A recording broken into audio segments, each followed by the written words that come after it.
pagi Bu, ada yang bisa dibantu? Begini dong, kucing saya udah nggak mau makan 3 hari, ada minta kuning juga, terus diare sama lemas dong. Diarenya sudah berapa hari? Diarenya sudah 2 hari. Konsistensinya dia lembek atau cair? Lembek ke cair sih dong. Muntahnya warna bening atau kuning? Kuning dong. Kuning ya. Masih aktif kucingnya atau lemas? Udah lemas, udah nggak, biasanya main banyak, ini udah tiduran aja lemas. Oh ya, kita timbang dulu berat badannya ya. 2,95. Cek suhunya dulu.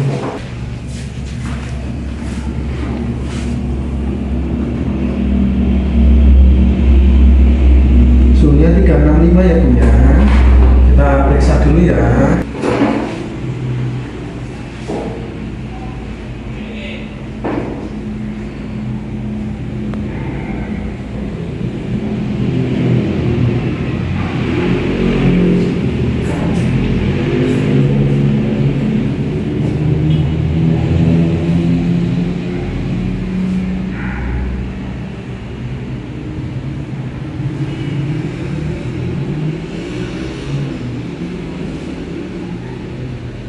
Sepertinya perlu diagnosa penunjang. Kita cek darahnya ya.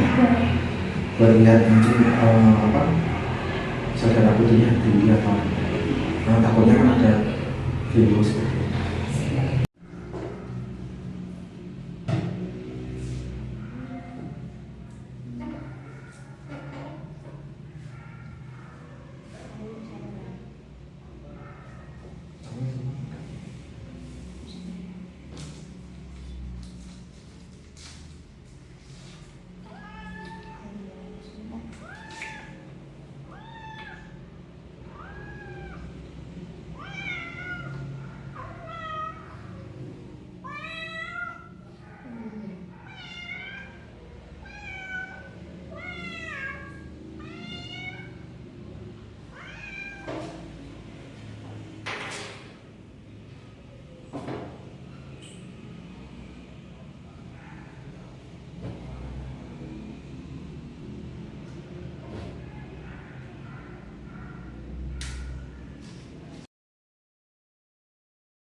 Dari pemeriksaan darahnya ya, dari pemeriksaan darah, sel darah putihnya mengalami penurunan. Jadi kucing ini tidak diagnosa terinfeksi virus Parmelicophenia.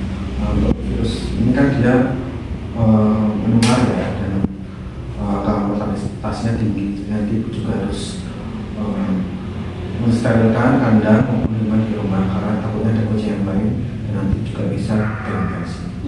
Terus ini nanti kucing karena sudah rendah, dari itu sebaiknya kita kawatin aja Bu ya, kita berikan cairan infus sama pengobatan.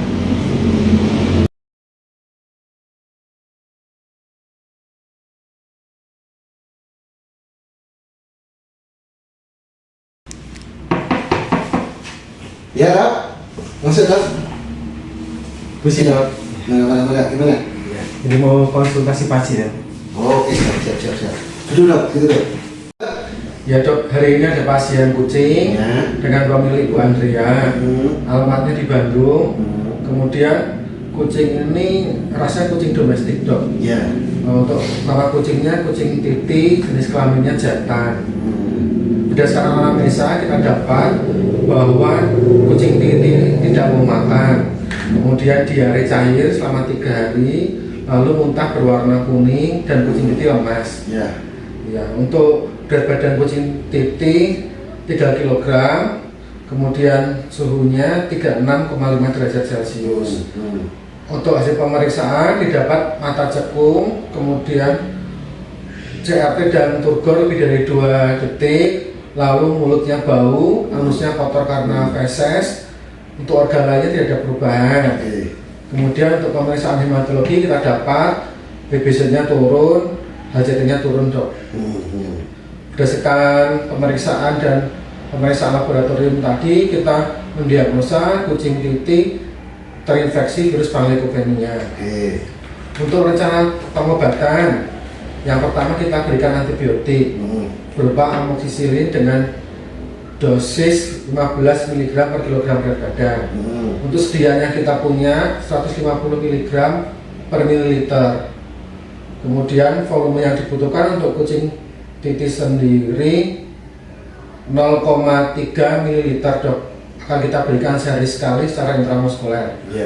Kemudian akan kita berikan antiemetik yaitu ondansetron dengan dosis 0,5 mg per kilogram berat badan.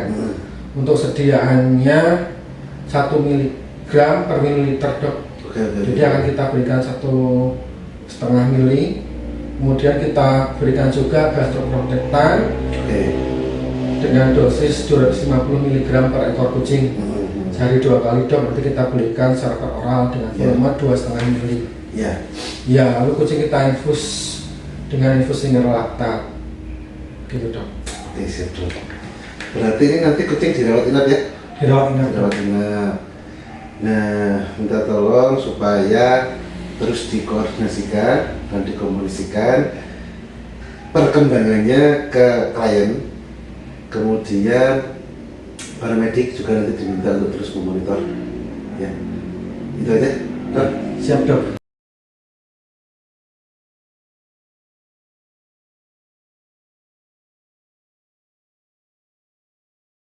Karena ini penyakit infeksius dok, jadi rencana kucing tersebut akan kita isolasi di ruang rawat inap infeksius. Iya, betul. Kemudian karena suhu tubuhnya 36,5 derajat Celcius, kita masukkan ke dalam inkubator dengan suhu 37 derajat Celcius dan kelembapan 70%. Oke, siap dok. Ini kan berarti prognosanya debius tadi ya? Debius dok. Debius, jadi ya perlu ini ya, agak intens lah dalam monitoringnya. Iya dok.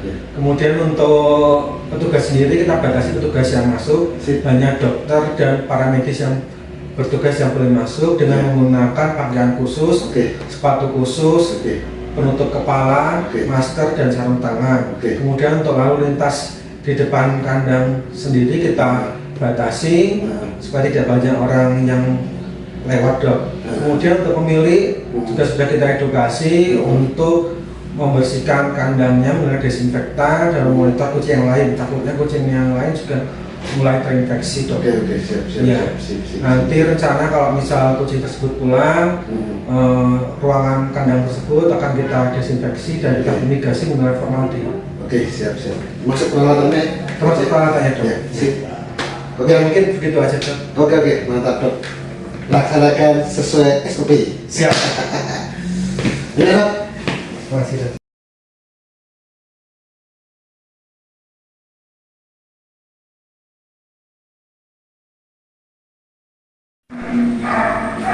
Kenapa Jan?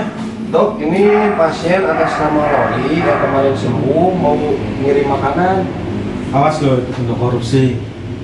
Kenapa bentuk korupsi? Nah, ini ada 7 bentuk korupsi, udah tahu Kan belum? ini belum lah, kan ini cuma makanan.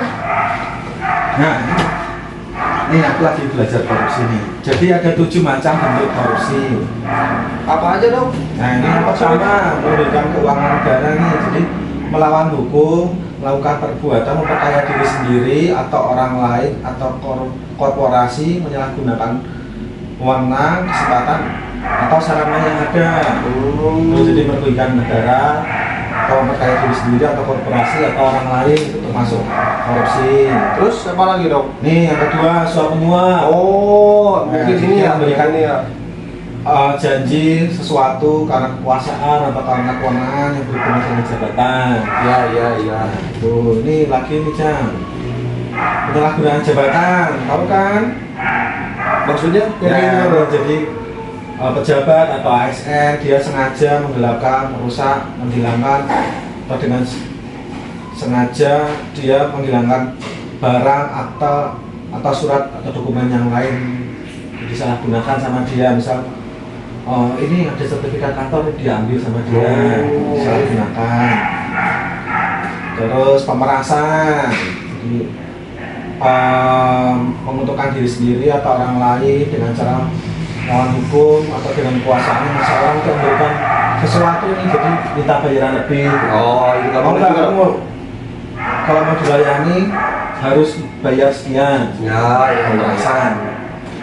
Lalu kecurangan, jadi misalnya lagi bangun gedung nih, ya harusnya kalau ngecor bisa pakai besi 12, curang nih pakai besi ukuran 10. Oh, nggak boleh juga itu dong. Ya, jadi kan itu kan berbahaya bagi keselamatan orang yang ada di sana maupun nanti merugikan negara. Jika sesuatu bangunan yang rusak karena bencana, aspeknya berbahaya bagi orang, merugikan negara juga. Terus benturan kepentingan dalam pengadaan barang jasa, misalnya saya jadi pejabat pengadaan, tapi pas di pengadaan itu saya juga punya perusahaan yang ikut lelang di pengadaan tersebut, jadi itu kan itu bentuk kepentingan dalam pengadaan, jadi ada benturan kepentingan. Boleh juga ya. Nggak boleh itu. Lalu gratifikasi ini yang paling sering nih di kita, yang paling rawan gratifikasi, karena kan kita di pelayanan ya, jadi gratifikasi itu kan pemberian yang diberikan oleh seorang atau korporasi kepada kita karena misalnya merasa puas atau apa, itu nggak boleh itu, atau supaya kita melayani lebih seperti itu. Tapi kan nggak minta, kita nggak minta. Ya nggak boleh. Jadi kalau gratifikasi itu kan bentuknya macam-macam nih. Apa aja? Uang, barang, terus komisi, pinjaman tanpa bunga, kemudian termasuk ini fasilitas. Misal ada kami di hotel, anjingnya sembuh di tempat kita, dia ngasih fasilitas kita nginep di sana Gratis. diskon. Oh, diskon nggak boleh juga dong. Boleh. Waduh. Terus apa namanya kayak tiket juga nggak boleh. Tiketnya seperti tiket konser. Nggak boleh. Nah, supaya kita nggak korupsi, maka kita harus punya nilai-nilai anti korupsi. Apa aja itu? Yang pertama kejujuran, yang kedua kepedulian, lalu kemandirian, terus kedisiplinan, tanggung jawab, kerja keras, kesederhanaan, keberanian, dan keadilan. Nah ini kadang yang hal-hal yang kita anggap sesuatu yang benar, kita benarkan itu ternyata termasuk tindakan korupsi. Misalnya ini kita kasih sesuatu sebagai ucapan terima kasih, itu nggak boleh itu. Terus kita anggap sesuatu yang diberikan orang, wah wajar lah karena udah saya bantu kan? boleh. Oh. Terus termasuk memuliakan tamu itu juga nggak boleh. Misalnya ada kita jadi tamu terus kita dikasih barang, padahal kita di sana bertamu sebagai pejabat yang sedang ada urusan kantor, itu nggak boleh. Terus yang kita anggap benar kan kadang ada ketimuran gitu kan, nggak Iya. kan, nggak boleh itu. Oh ini uang makan, uang pulsa itu nggak boleh. Banyak nggak boleh jadi. Biar ada hubungan baik antara kita sama klien, itu nggak boleh itu.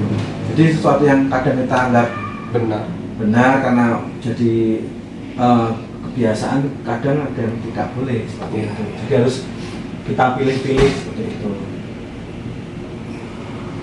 Nah, hati-hati nih, gratifikasi juga sudah jadi suap nih. Kalau berhubungan dengan jabatan dan bertentangan dengan tugas dan kewajiban. Nah, ini contoh-contohnya nih. Apa aja tuh contoh-contoh? Kalau misalnya kita diberi pinjaman, kayak tadi kan, pinjaman barang dari rekan kepada pejabat atau PNS secara cuma-cuma, itu termasuk gratifikasi, itu nggak boleh. Nah, ini jangan konflik kepentingan dalam gratifikasi. Adanya gratifikasi ini kan berpotensi menimbulkan konflik kepentingan dalam pengambilan keputusan, itu nggak boleh itu ya. Jadi kalau gratifikasi nanti mempengaruhi pengambilan keputusan kita, itu nggak boleh itu. Terus kadang ini gratifikasi ini mendorong kita buat bertindak korupsi. Wah, kasih ini enak sih Pak, besok ada ini lagi kita harus lagi minta sesuatu yang lebih itu nggak boleh. Terus ini kadang gratifikasi ini dapat membawa kepentingan terselubung dan ada kewajiban timbal balik atas sebuah pemberian. Kayak tadi kan saya kasih, ini Pak saya kasih roti karena sudah menolong saya, otomatis kan berarti kita juga harus timbal baliknya. Oh, jadi nanti layanannya harus lebih, itu nggak boleh seperti itu. Gratifikasi itu juga dapat mempengaruhi objektivitas dalam penilaian sesuatu jam. Jadi makanya nggak boleh gratifikasi. Banyak juga ya. Juga, iya. Terus ini konsekuensinya dari gratifikasinya dan konsekuensi hukumnya. Ya hukuman penjara, makanya kalau kita Lah, kok bisa di penjara? ya ada di undang-undang. Jadi kalau misalnya ada yang memberikan kita sesuatu gratifikasi, kita wajib lapor ke KPK. Makanya kalau di kita ada form pengendalian gratifikasi, Ya. kita laporkan ke inspektorat juga kan. Jadi kalau ada yang memberi barang, bisa makanan, makanya wajib Ditulis. kita tolak. Kalau dia memaksa harus mengisi form gratifikasi tadi. Iya. Ya contoh-contoh gratifikasi ini pemberian pinjaman barang dari rekanan kepada pejabat atau ASN secara cuma-cuma. Ini nggak boleh nih ya, masuk gratifikasi ya. Ya, mengapa termasuk gratifikasi? Karena rekanan tersebut ini ada hubungan yang profesi kita bagi pejabat atau ASN. Ya karena misalnya rekanan tersebut salah satu supplier dari obat, itu nggak boleh karena selama di tempat tugas berarti itu ada hubungannya. Oh iya. Iya. Kecuali di luar tugas ya, karena misalnya kita berteman baik, misalnya tidak ada hubungan sebagai supplier, kita berteman dengan supplier tersebut, tapi dia bukan supplier obat di kita, nggak masalah. Misalnya kita datang dikasih, ini saya kasih oleh-oleh pulangnya. No, nggak masalah. Terus apa lagi dong? Terus ini tiket bola juga nggak boleh nih, kadang suka ada yang ngasih tiket kan. Ya akan dikasih. Ya, itu nggak itu boleh. dari pejabat atasnya. Kita cuma nonton aja. Kalau ada itu juga. Kalau nggak apa ya gimana? Iya mbak. Ya, tetap juga nggak boleh. Nggak boleh, nggak boleh. Terus kalau misalnya BUMN ngasih intensif ke swasta boleh nggak? Nggak boleh. Boleh itu. Lah, kok boleh? Ya karena bukan termasuk dalam ini ya, dia bukan pejabat yang swasta itu, karena kan dia ngasihnya kan karena misalnya suatu bentuk penghargaan seperti itu, tapi juga harus hati-hati karena kalau salah penempatannya bisa jadi dia bentuk gratifikasi Gratifikasi juga kan? atau ini masuk dalam yang mempengaruhi dalam persaingan usaha. Oh. Kalau honor boleh nggak menurut sebagai narasumber? Honor. Boleh-boleh aja sih. Boleh ya kalau honor? Boleh. Asal tidak melanggar etika suatu instansi tersebut ya, biar sesuai seperti itu, harus sesuai dengan peraturan honornya. Jadi kalau misalnya Ujang jadi Panggil pembicara, ya gitu kan jadi moderator di mana atau jadi ya, pengisi di acara. masa nggak diuploadin Ya, nah itu kan boleh kan ya kayak gitu lah karena kita ngasih ilmu ya kan? Betul itu boleh kalau misalnya souvenir dari teman nggak boleh boleh. lah kok Kan tidak ada hubungannya dengan pekerjaan, misalnya. Oh, kalau dari kawan. Ada kawan Bang Ujang dari Sumatera datang, bawa masih oleh-oleh. nah itu boleh ya boleh Kalau misalnya bawa oleh-oleh supplier, nah itu bahaya. ya nggak boleh Kalau misalnya pemberian kepada anak istri dari pihak lain boleh nggak? Karena boleh ya nggak boleh. nah kok nggak boleh Ya kalau masuk gratifikasi. karena anak istri mah nggak kerja. Iya kan kamuflase dia. Oh iya benar-benar bisa aja ya mengatasnamakan anak istri. Iya. Dengan dikasih benar nggak boleh. Harus kan jadi Ya, ya. melalui ini pertimbangan kita Pertimbangan, semua ya, bisa. gratifikasi. Nggak boleh nggak boleh. Terus kalau misalnya hadiah karena pelayanan atau kita memberikan izin ke sesuatu instansi lain atau ke orang lain boleh nggak? Boleh. Ya nggak boleh, kayak tadi kan hadiah karena pelayanan kita seperti pemberian makanan yang tadi dari kalian nggak boleh untuk langsung gratifikasi. Sama ya? Nggak boleh. Berarti Ya walaupun dia ngasihnya secara tulus ya, itu nggak Iya. boleh. sebenarnya ya berarti gratifikasi itu agak sulit dibedakannya antara yang ya hampir sama, deket-deket aja itu. Ya makanya kalau ada yang ngasih makanan atau barang selama dalam pelayanan kita ngasih Form kalau dia memaksa memberikan, Oh. bagusnya mah kita tolak. bagusnya ditolak. Iya. Ya paling gitu sih, yang udah tahu kan ini 7 macam perbedaan Nanti- kondisi sama gratifikasi yang paling rawan kita. Ya betul betul dong. Ya mungkin nanti saya sambil pelajari apa aja yang boleh, apa aja yang nggak boleh dong. Ya, Terima tapi kasih. ditolak ya. Ya siap, nanti saya sampaikan ke pasien tersebut untuk nggak usah ngasih makanan-makanan karena kita pelayanan dengan sepenuh hati. Oh.